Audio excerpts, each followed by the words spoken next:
বর্ষাকালীন ছ্যাঁচড়া বা ঘ্যাঁট রান্না করব, যেটা ভোগের খিচুড়ির সাথে অপূর্ব লাগে।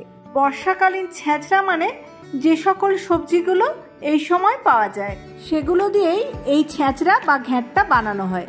আর এই রেসিপিটা সম্পূর্ণ নিরামিষ তো বটেই, যেহেতু এটা ঠাকুরের ভোগের সাথে পরিবেশন করা হয়।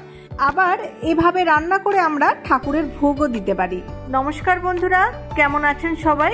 আশা করি আপনারা সবাই খুব ভালো আছেন। তোফাস রান্নাবান্নায় আপনাদের সকলকে স্বাগত জানাই। আর আমার পুরনো সকল বন্ধুদের পাশে থাকার জন্য অসংখ্য ধন্যবাদ জানিয়ে শুরু করছি আজকের রেসিপি। রান্নার শুরুতেই আপনাদের দেখিয়ে দিই কি কি সবজি আমার আজকে লাগছে। আর সবজিগুলো আমি এখানে কেটে ধুয়ে পরিষ্কার করে নিয়ে নিয়েছি।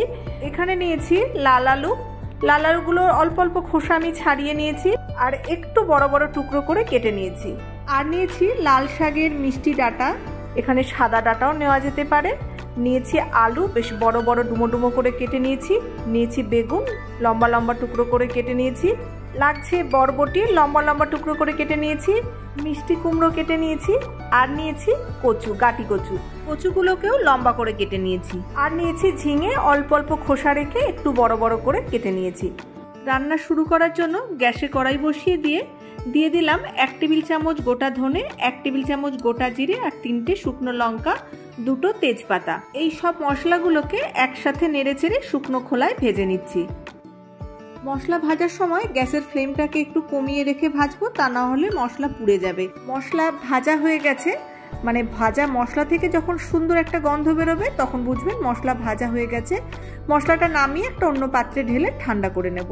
এবার ওই কড়াইয়ের মধ্যে একে একে সমস্ত সবজিগুলোকে দিয়ে দিচ্ছি। এবার আপনারা একদম ঠিকঠাকভাবে দেখে বুঝতে পারবেন সমস্ত সবজিগুলো আমি কিভাবে কেটে নিয়েছি।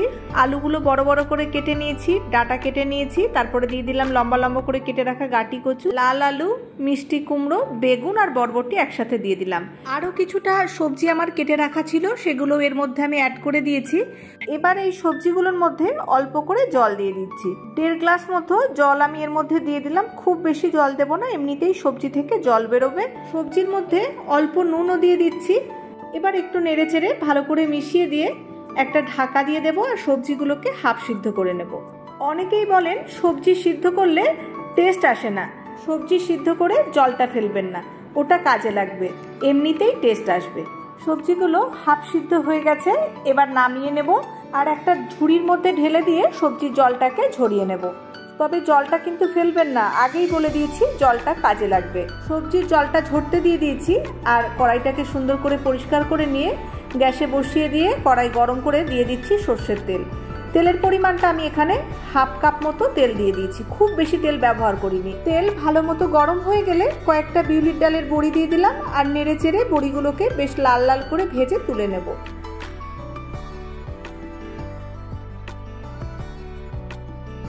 বড়িগুলো একদম লাল লাল করে ভেজে নেওয়া হয়ে গেছে, তেল থেকে ছেঁকে তুলে নিচ্ছি বড়িগুলোকে। বড়ি ভেজে নেওয়ার পর এই তেলের মধ্যেই ভেজে নেব চিনেবাদাম। এখানে আমি 1 মুঠো মতো চিনাবাদাম ভেজে নিচ্ছি। বাদাম ভাজার সুন্দর মিষ্টি গন্ধ বেরিয়ে গেছে আর সমস্ত বাদামগুলো ফেটে গেছে। বাদাম তার মানে ভাজা হয়ে গেছে। বাদামগুলো আমি তেল থেকে তুলে নিচ্ছি। বাদাম ভাজার সময় যদি পুড়ে গিয়ে কালো হয়ে যায় তাহলে কিন্তু বাদাম তিতো হয়ে যাবে। আর একটা জিনিস মনে রাখবেন, বাদাম কিন্তু ভেজে নেওয়ার পরও যতক্ষণ গরম থাকে ততক্ষণ ভাজা হতে থাকে, তাই অল্প একটু ভাজা হতে বাকি আছে সেই রকম অবস্থায় তুলে নিতে হয়। ঠান্ডা হয়ে গেলেই দেখবেন একদম পারফেক্ট ভাজা হয়ে গেছে। আর তেলের মধ্যেই যদি সম্পূর্ণটাই ভেজে একদম রেডি করে নেন, ঠান্ডা হয়ে গেলে দেখবেন তিতো হয়ে গেছে। ওই তেলের মধ্যে 3টে শুকনো লঙ্কা ফোড়ন দিয়ে দিলাম 2টো তেজপাতা আর দিয়ে দিলাম হাফ টেবিল স্পুন 5 ফোড়ন। এবার অল্প আঁচে ফোড়নটাকে নেড়ে চেড়ে ভেজে নেব যাতে ফোড়নটা পুড়ে না যায়।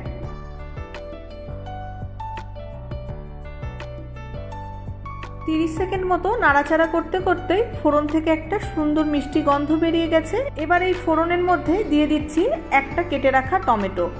এবার নেড়েচেড়ে টমেটোটা একটু ভেজে নেব। টমেটো যদি আপনারা না দিতে চান তো এটা বাদও দিয়ে দিতে পারেন।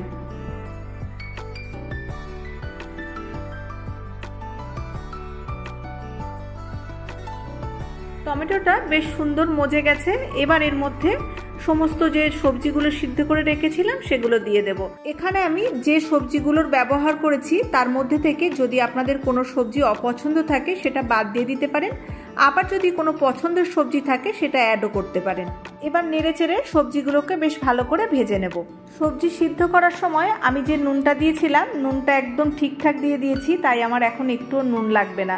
আপনারা সবজি সিদ্ধ করার সময় যদি অল্প নুন দেন তাহলে যে বাকি নুনটুকু লাগবে সেটা এখন দিয়ে নেবেন। এবার নেড়েচেড়ে সবজিগুলো ভালো করে তেলের মধ্যে একটু মিশিয়ে নিচ্ছি। দিয়ে দেবো এর মধ্যে হলুদ দেওয়ার পর আবার একটু নেড়েচেড়ে ভালো করে সবজিগুলোকে ভাজবো। প্রায় 1 টেবিল স্পুন মতো হলুদ গুঁড়ো দিয়ে দিলাম। সবজির পরিমাণটা কিন্তু এখানে অনেকটা রয়েছে, আপনারা কতটা দেখে বুঝতে পারছেন আমি ঠিক জানি না।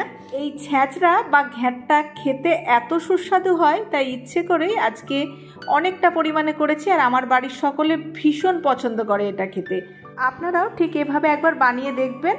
যদি রেসিপি ভালো লাগে তাহলে একটা লাইক করবেন, সকলের সঙ্গে শেয়ার করবেন, আর নতুন বন্ধু হয়ে থাকলে চ্যানেলটা সাবস্ক্রাইব করে আমার পাশে থাকার অনুরোধ রইল। আর পাশে থাকা বেল আইকনটা প্রেস করতে ভুলবেন না, যাতে আমি নতুন কোনো রেসিপি আপলোড করলেই সকলের আগে আপনার কাছে পৌঁছে দিতে পারি। আর এই রেসিপিটা আমার যে সকল বন্ধুরা ফেসবুক পেজ থেকে দেখছেন তারা পেজটাকে একটু ফলো করে দেবেন। হলুদ দেওয়ার পর মোটামুটি আরও একটু নেড়েচেড়ে ভেজে নিয়েছি। এবার সমস্ত সবজিগুলো একদম ভালোভাবে সিদ্ধ হওয়ার জন্য খানিকটা জলের প্রয়োজন, তাই আমি সবজি সিদ্ধ করার যে জলটা রেখেছিলাম সেই জলটা দিয়ে দিলাম। এবার ভালো করে নেড়েচেড়ে জলের সাথে একটু মিশিয়ে দিচ্ছি। এবার দিয়ে দেব আদা বাটা।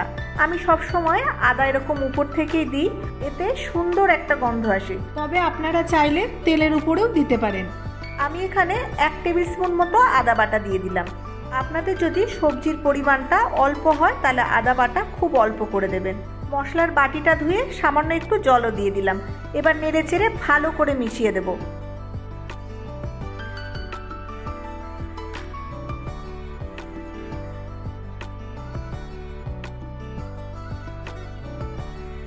ভালো করে মেশানো হয়ে গেলে দিয়ে দেব কয়েকটা চেরা কাঁচা লঙ্কা। হালকা করে একটু নেড়েচেড়ে মিশিয়ে দিয়ে একটা ঢাকা দিয়ে দেব। এবার ঢাকা দিয়ে গ্যাসের ফ্লেমটাকে লো টু মিডিয়ামে রেখে 10 মিনিট মতো সিদ্ধ হতে দেব। 10 মিনিট পর ঢাকাটা খুলে নিয়েছি, আর এখন কিন্তু সমস্ত সবজি খুব ভালোভাবে সিদ্ধ হয়ে গেছে। আরও 2-4 মিনিট মতো নাড়াচাড়া করে যেটুকু সবজির মধ্যে জল আছে জলটাকে আমি একদম শুকিয়ে নেব। আপনারা যদি এইরকম একটু মাখো মাখো রাখতে চান তাও রাখতে পারেন, তবে আমি একটু শুকনো করে নেব। সবজি যেহেতু একদম মাখো মাখো হয়ে ঘ্যাট হয়ে গেছে তাই কড়াইয়ের নিচে ধরে যেতে পারে, তাই ভালো করে একটু নাড়াচাড়া করতে হবে। তরকারিটা এখন একদম শুকনো হয়ে গেছে। এবার এর মধ্যে দিয়ে দেব চিনি। আমি এখানে 1 টেবিল স্পুন মতো চিনি দিয়ে দিচ্ছি, তবে চিনির পরিমাণটা আপনাদের স্বাদ অনুযায়ী কম বেশি করে নিতে পারেন। চিনিটা একটু নেড়েচেড়ে মিশিয়ে দিয়ে আমি যে আগে থেকে মশলাটা ভেজে গুঁড়ো করে রেখেছিলাম সেই ভাজা মশলাটা উপর দিয়ে ছড়িয়ে দিচ্ছি।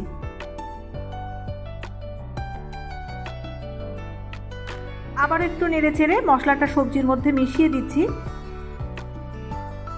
এবার একদম শেষে উপর দিয়ে ভেজে রাখা যে বড়িটা ছিল সেটা একটু হালকা ভেঙে দিয়ে দিলাম, আর দিয়ে দিলাম ভাজা বাদামটা। এটা আপনারা নাও দিতে পারেন, তবে এই ভাজা বড়ি আর বাদামটা দিলে খেতে কিন্তু দারুণ লাগে। এগুলো দেওয়ার পর হালকা করে একটু নেড়ে মিশিয়ে দিয়ে আমি সঙ্গে সঙ্গে গ্যাস অফ করে দিয়ে একটু ঢাকা দিয়ে স্ট্যান্ডিং টাইমে রেখে দেবো। বর্ষাকালীন ছ্যাঁচড়া বা ঘ্যাট কিন্তু আমার এখন সম্পূর্ণ রেডি হয়ে গেছে পরিবেশন করার জন্য। আপনার ইচ্ছা অনুযায়ী আপনি ভোগের খিচুড়ি অথবা বর্ষাকালে যখনই খিচুড়ি রান্না করবেন, এছাড়া আপনার যখন ইচ্ছা তখন এভাবে ছ্যাঁচড়া বা ঘ্যাটটা রান্না করে খেয়ে দেখবেন, অসাধারণ লাগবে। সাদা ভাতের সাথেও দুর্দান্ত লাগে। কেমন লাগলো কমেন্ট করে জানাতে ভুলবেন না। ধন্যবাদ।